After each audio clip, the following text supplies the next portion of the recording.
If Mecca was the oldest city in the history of mankind, someone somewhere should have heard of it. So she went and she looked at all the empires to see what they said. Now remember, she reads and writes 15 languages. So she read everything in its original tongue. The Assyrians, she found nothing about Mecca. The Babylonians, they knew nothing about Mecca. The Roman Empire knew nothing about Mecca. Neither did the Persians. What about those closer to it?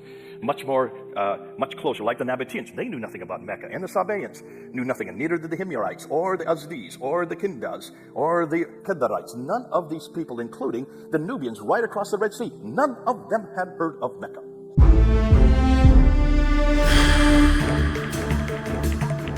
Welcome to Events and History, where we explore the origins, teachings, and historical development of Islam with a fact-based, analytical approach. Get ready to confront the very foundations of Islam.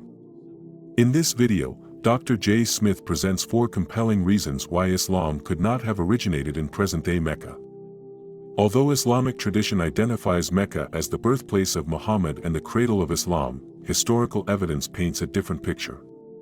Dr. Smith examines geography, trade routes, archaeology, and early Islamic sources to show why Mecca does not fit the description of the religion's earliest setting. His analysis challenges the traditional narrative and raises serious questions about Islam's true origins. Watch as centuries-old assumptions are critically tested against historical facts and scholarly research. Mecca has no recorded history before the 8th century, a discovery that challenges everything Muslims have believed about its origins. If Mecca wasn't the starting point, the entire standard Islamic narrative is shaken. Prepare for a powerful, fact-driven presentation that questions long-held assumptions and leaves no argument. So let's start with Mecca. Why do I want to start with Mecca? You'll see why. Mecca is enormously important. Remember, Islam is dependent on 3 legs. You take out one of the legs, the other 2 collapse. So if you start with the book, the man, and the place for the 3 legs, if you start to confront Mecca, it starts to teeter. Once you shut down Mecca, everything else collapses. Because if there is no Mecca, then it doesn't matter who Muhammad is or what the name is or where you find him, he's not in Mecca, right? And if he's not in Mecca, then what Muhammad are we talking about? And it doesn't matter what Quran we're looking at, it's not from Mecca. If it's not from Mecca, bingo, then you got a different Quran. So let's shut down Mecca first. Let's begin with Mecca and let's see what we can find. Now this is what they claim. According to the traditions, according to the standard Islamic narrative, Mecca is where Adam and Eve are thrown down to. In chapter 7, verse 24 in the Quran, they're thrown out of the Garden of Eden down to Mecca. So obviously this is the oldest city in history, right? You have to have people to have a city. And there's no one before Adam and Eve. So it's obviously the oldest city in history. It's where Abraham lived according to chapter 21 of the Quran, verse 51 to 71. That's 1900 BC, therefore it had to have existed then. Sorry, let's go back. It's also the center of trade, north, south, east, and west. So it should be one of the best known and best documented places in history. Now, it's also, according to the Quran, the center of history. But here's the problem. Open up the Quran and see if you can find that word Mecca in it. You'll only find it one time, in chapter 48, verse 24. So it's not a book, it's not a place that's referred to very often, except for once. It's the place of the prophet. So let's look and see what it says about the place of the prophet in the Quran. Well, that's the mother of all settlements, according to chapter 6. It's where Adam and Eve were cast to, according to chapter 7. It's where Abraham lived, according to chapter 21. It's where Muhammad was born. And it was also where Mecca became the center of the qibla, the direction of prayer, according to chapter 2. Now, the above imply people have lived there from the very beginning. Yet the only reference we can find is chapter 48, 24. If it's such an important place, why is there only one reference? If you look at the traditions, which are written much later, they're written in the 9th and 10th century, Mecca now does exist. That's not a problem. But take a look at where it places it. Notice what the traditions say. This place of the prophet, which is Mecca, is in a valley and has a parallel valley. It has streams. It has ruins of a pillar of salt right outside it. It has fields and trees and grass and fruit and clay and loam and olive trees. Folks, that looks like it's pretty verdant. Am I correct? Lots of vegetation. Lots of water. Look at Mecca. There's no streams. There's none of these in Mecca, and there never has been. Historically, it's never had water. So obviously, whatever the traditions are referring to, it's not the Mecca we know today. When you look and unpack the Quran, you look at it, you will notice that an awful lot of it refers to geographical locations. 65 geographical references, but only 9 places are named. And over again, it refers to these people from Ad.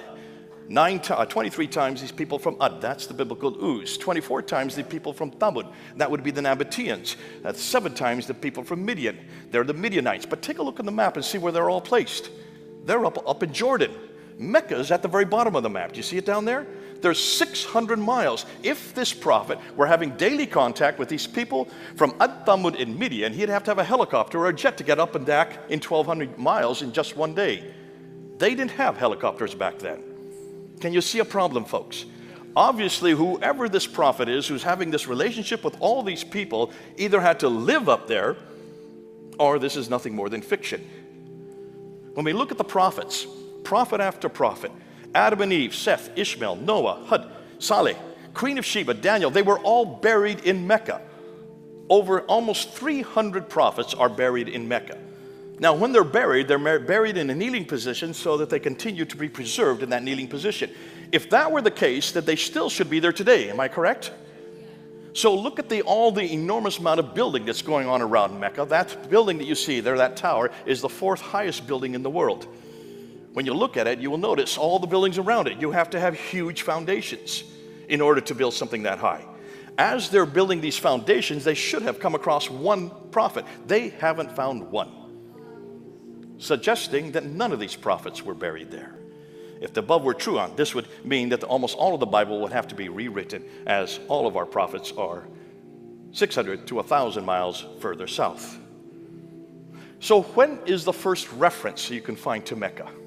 It comes from the Apocalypse of Pseudo-Methodius Continuato Byzantia Arabica, 741 A.D. Muhammad died in 632, if he even lived.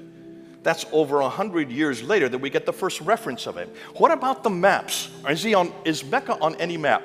Ptolemy is the best source to go to because he wrote the geography of Arabia, and there are those who've taken his geography and put maps together, like Reinhard Holle in the 1400s. Notice when you look at the map, Mecca is not there. Here's another one put together by Laurent Fries in 1541. Notice Mecca is not there as well. Here's another one putting what Ptolemy said, put together in 1571, put together by Sebastian Munster. Same problem. Mecca just doesn't exist on any of these maps. Here's a 7th century map that has been redacted back to the 7th century. Did you see Mecca on it? I don't. Here's another one, redacted back to the 7th century. Can you find Mecca on any of these maps? Not one. So certainly Ptolemy didn't know about this place. When you look at the qiblas, these are all the direction of prayers. Now remember, in chapter 2 of the Quran, all the qiblas were directed to Mecca according to the Quran itself. Dan Gibson, who's done the best work on this, and he has gone through over 100 mosques, and he's gone to all their qiblas, and notice what he has found. From the 7th century up until the 8th century, up until 706, every qibla is facing Petra. Not one qibla is facing Mecca. We're in the 8th century, we still can't find any mosque facing Mecca. It's not till 715 that the first mosque faced Mecca. What does that tell you? For 100 years, they never knew where Mecca was. In fact, look where all these qiblas are. They're right there in Medina, in China, in India, in Syria, in Egypt, in Israel, in Jordan, all over the world. And yet none of them seem to know where Mecca was. For over 100 years, they didn't know where Mecca was. Were they that inept? Or did Mecca even exist? Now we come to the trade route theory, and this is where Montgomery Watt has helped out the Muslims. He tried to help them out to show that you can find Mecca if you just look at the trade route. The trade went through Mecca. Now the trade used to go this way, right up through the Persian Gulf, to Basra, across Iraq, across Syria, over into Lebanon. But then you had the Sassanians who started warring against the Byzantines. And for 200 years, from the 5th, 6th, and 7th century, they shut down the Persian Gulf because of these wars. So the trade had to be rerouted. So what Montgomery Watt says is they went from India. And remember, all the trade's coming from China and India. They can't go north because of the Hindu Kush and the Himalayas. So they come across the Arabian Sea. They come to Aden there in the south. And they go zip 1,250 miles up to Gaza in the north. Now notice Mecca's halfway. And so he said Mecca controlled that trade, and that's how Mecca became important. How many of you believe that? No one's going to raise their hands? You know why? Because I'm going to shut it down. But I'm not going to shut it down. Dr. Patricia Corona shut this down. This woman, Danish, read and wrote 15 archaic languages. How many of you could read and write 15 archaic languages? Probably the greatest scholar of her day. She just died a number of years ago. She was my authority. She was the one that helped me when I started my doctorate there in United Kingdom. And she looked at this map and she saw two problems. Let's see if you see the same two problems. This is the first one. She said, hold on a minute. If you're taking all the goods off in Aden and you're going up along what we call the Western Plateau where the oases are, you'd have to go up to Taif. And then from Taif, you have to go down to Mecca, 3,000 feet, and then from Mecca you've got to go back up to Yathrib, and then from Yathrib on up to Tabuk, Khaybar, and then on up to Gaza in the north. Do you see a detour there? Can you see the detour? Let me emphasize exactly why she's saying this. Let's look at this topographical map, and let's just put these cities that are on the trade route. There's Aden, there's Sana'a, there's Najran, there's Taif, there's Yathrib, Tabuk, Petra, and then on up to Gaza. You notice they're all on the Western Plateau. Are you seeing that? Can you see it from this topographical map? So where's Mecca? Bingo, right there. 3,000 feet down from Taif. Let me give you another map. Here's another one, a topographical line map. There's Aden, there's Sana'a, there's Najran, there's Taif. Now you can see Yathrib, there's Tabuk, Petra, and Gaza. So where's Mecca? Bingo. Now can you see? It's way off the Western Plateau. It had no water. Why would you go from Taif down 3,000 feet to a city or a place that had no water and no food for your camels, and then come back up 3,000 feet to get up to Yathrib? So that was the first problem. But here's the second problem. She said, why in the world would they even get their material off in Aden and go 1,250 miles by land when they have a waterway on the left? Why wouldn't you just stay on ship? Even today, look how all our goods are sent all over the world. They're sent by ship, are they not? It's the cheapest way to send anything. And you've got the Red Sea there on the left. So why didn't they go on the Red Sea? Now she's clever because she reads and writes 15 languages. She went back to all the trading documents from the 2nd, 3rd, 4th, 5th, 6th, all the way up to the 7th century, something no Muslim has ever done. And she wrote a book called Meccan Trade and the Rise of Islam in 1987 and got death threats because of what she found. This is what she found. She said, when you go and watch the trade, it comes across the Arabian Sea over to Aden. Yeah, it did stop in Aden. They would get provisions there. But it did stop there. They wouldn't take off any goods there. They would go up into the Red Sea. They would go to Agilis, and she found Agilis over and over again.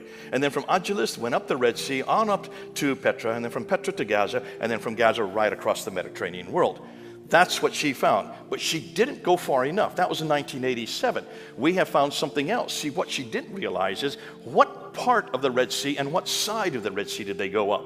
To do that, you need to look at topographical maps from space, and you need to see where the channels are. Do you see the dark blue line there, right in the middle of the Red Sea? There, I'm going to put a red line on it so you can see it even better. That's where the big ships go today.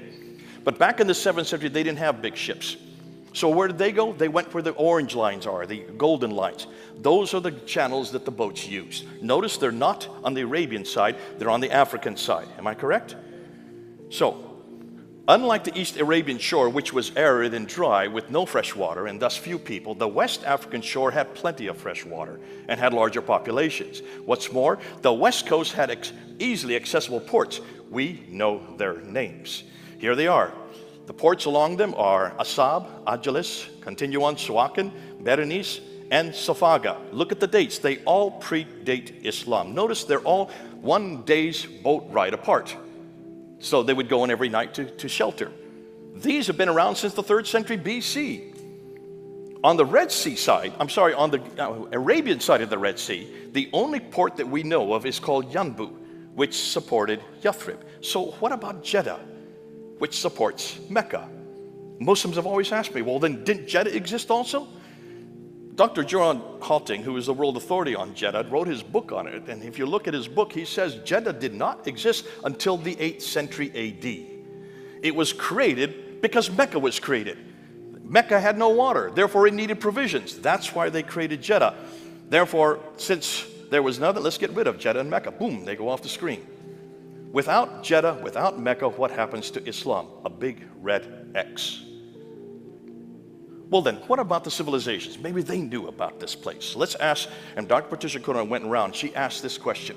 If Mecca was the oldest city in the history of mankind, someone somewhere should have heard of it. So she went and she looked at all the empires to see what they said. Now remember, she reads and writes 15 languages. So she read everything in its original tongue. The Assyrians, she found nothing about Mecca. The Babylonians, they knew nothing about Mecca. The Roman Empire knew nothing about Mecca. Neither did the Persians. What about those closer to it?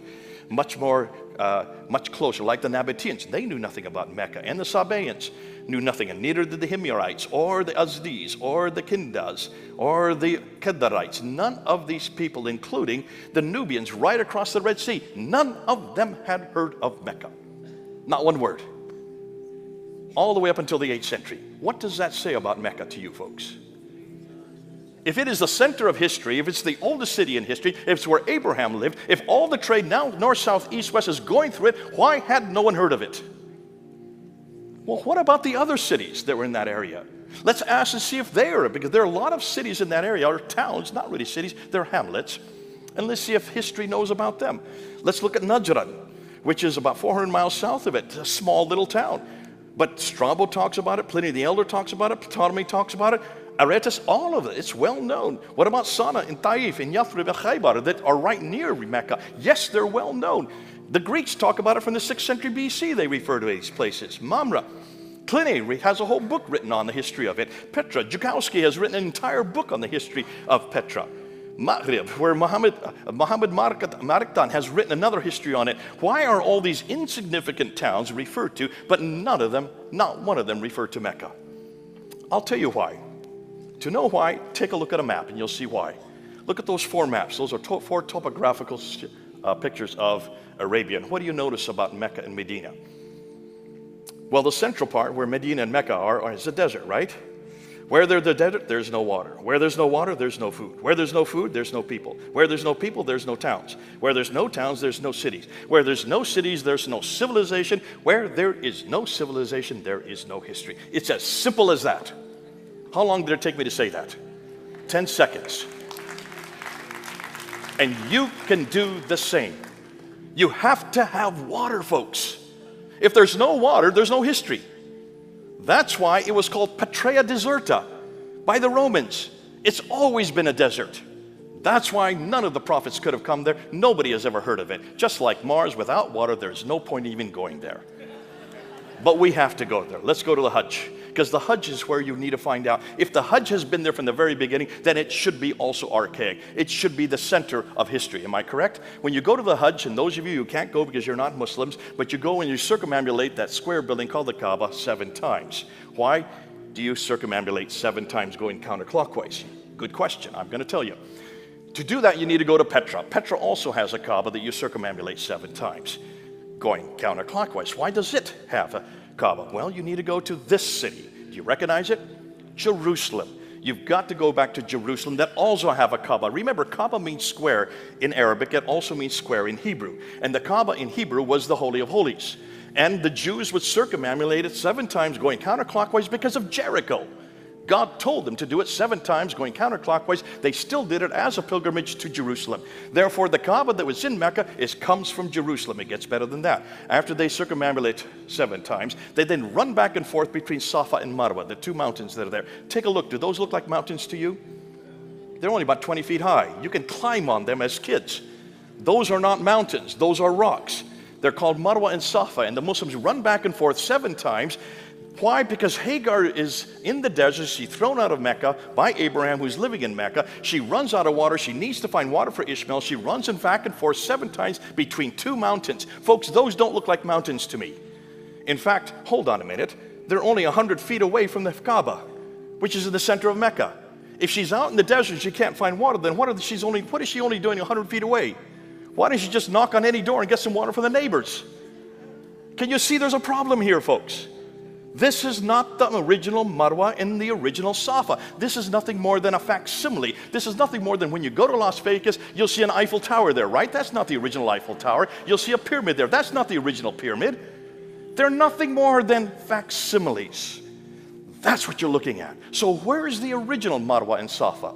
It's not, though. Some people think it's in Petra. You need to go to Jerusalem. Go to Mount Moriah, where the Temple Mount is. What is the name for Moriah in Arabic? Marwa. You go down to the Kidron Valley and go back up to Mount Scopus. That's what the pilgrims all did. And what is the name of Mount Scopus in Arabic? Safa. So the original Marwa, the original Safa are in Jerusalem. God bless the Muslims, all they did was plagiarize. Everything is plagiarized in Islam. When you look at the Hajj, you can see that the Kaaba is plagiarized. You can see that the Safa and Marwa are plagiarized. You can see that the Hill of Arafat, I don't have time to get into it, that's plagiarized. You can see the Jamarats where they throw 49 stones. Why 49? Because it's a multiplication of 7, which is the holy number in Judaism. They've just plagiarized from the Christians. You look at the Zamzam well, that is the same thing, the same word that is used for the well there in Siloam, the pool of Siloam in Jerusalem. And then we get to the black stone. Thank God this is not plagiarized. What in the world is the black stone doing there? On the eastern corner of the Kaaba. Every Muslim, as they're circumambulate, they kiss the stone so that they get their sins forgiven. Who can forgive sins but God? This is idolatry, folks. And it's at the very seat of Islam. The very center of Islam is based on idolatry. If Muslims say God is one, then what's that stone doing there? That does not come from Jerusalem. To understand that, I'm not going to go into it because I see I'm running out of time. I need to keep going. Look and go up on Fander Films. We've got all of it up there. We're now unpacking all of this material so you can see it. So can you see? No one could find Mecca place in the Quran. Crone pretty much debunked the trade route theory. Gibson debunked the qiblas. Crone also debunked, she not only debunked that, but she also debunked the maps, and then we debunked the trade route going through the Red Sea, and then of course the 5 stages of the Hajj. Though Mecca has existed since Adam and Eve in Surah chapter 7 verse 24, there is no evidence of it anywhere until 741. And everything we now find in Mecca, we could find previously in Petra, and now even earlier in Jerusalem. As Dr. J. Smith has powerfully shown, the supposed foundation of Islam, Mecca, collapses when tested against historical and archaeological evidence. The bold claim that this city was the center of prophetic activity and ancient traditions is stunningly contradicted by the silence of history. Before the 7th century, Mecca did not appear on maps or in any known records. The evidence is striking: its absence from ancient geographical writings and the fact that early mosques' qiblas were not aligned toward Mecca, but toward Petra. These findings expose a serious flaw in the narrative. A desert with no water, no settlements, and no historical recognition could not have served as a thriving hub. Dr. Smith exposes the core problem with clarity: without water, there are no people; without people, there is no civilization; and without civilization, there is no history. This is not merely an academic debate, but a direct challenge to the Islamic claims once believed to be unshakable. Subscribe and turn on notifications for more insights on Islam. Like and share so others can see it too.